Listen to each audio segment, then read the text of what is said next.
পানিসাগর বিদ্যুৎ দপ্তরের গাফিলতির কারণে বিদ্যুৎ পৃষ্ঠ হয়ে মৃত্যু এক যুবকের। ঘটনা পানিসাগর নগর পঞ্চায়েত লাগোয়া দক্ষিণ পানিসাগর গ্রাম পঞ্চায়েতের ১ নং ওয়ার্ডে। ঘটনার বিবরণী জানা যায়, পানিসাগর নগর পঞ্চায়েতের ৭ নং ওয়ার্ডের বাসিন্দা জ্যোতিষ দাসের ছেলে জয়ব্রত দাস ২৫ আগস্ট বিকেলে বাড়ি থেকে বেরিয়ে আর বাড়িতে ফিরে যায়নি। জয়ব্রত কিছুটা মানসিক ভারসাম্যহীন ছিল।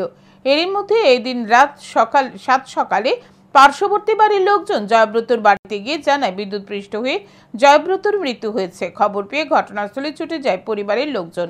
ঘটনাস্থলে গিয়ে কান্নায় ভেঙে পড়ে জয়ব্রতর পরিবারের লোকজন। এইদিকে ঘটনার খবর পেয়ে ছুটে আসে পানিসাগর থানার পুলিশ। মৃতদেহ উদ্ধার করে ময়নাতদন্তের জন্য নিয়ে যাওয়া হয় পানিসাগর মহকুমা হাসপাতালের মর্গে।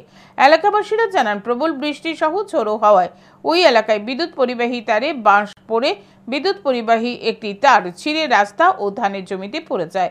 ধারণা করা হচ্ছে, বৃষ্টির সময় জয়ব্রত ওই রাস্তা দিয়ে নিজ বাড়িতে যাওয়ার সময় অসাবধানতা বশত সে বিদ্যুৎ পরিবাহী তারের সংস্পর্শে চলে যায় এবং তার মৃত্যু হয়।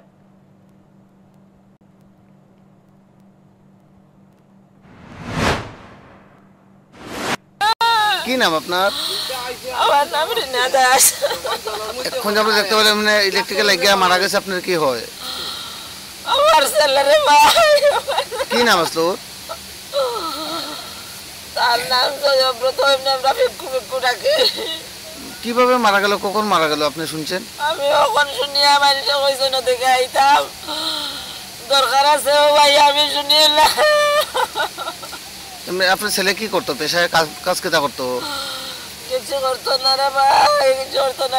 বাড়িতে থাকতো, বাড়িতেও কথা শুনতো। এমনি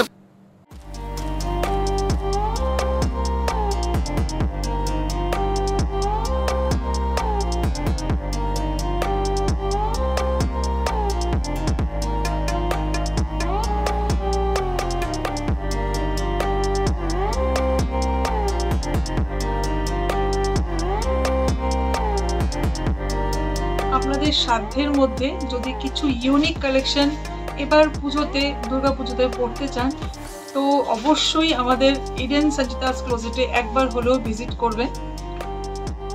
আধুনিকতার ছোঁয়ায় সাধ্যের মধ্যে হাতের নাগালে একই ছাদের তলায় পেয়ে যাচ্ছেন নানান ভ্যারাইটির exclusive collection.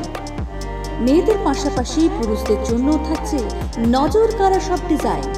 Eden Sanchita's closet, আমরা বদ্ধপরিকর আধুনিকতা এবং নতুনত্বের নকশায় আপনাদের সাজিয়ে তুলতে।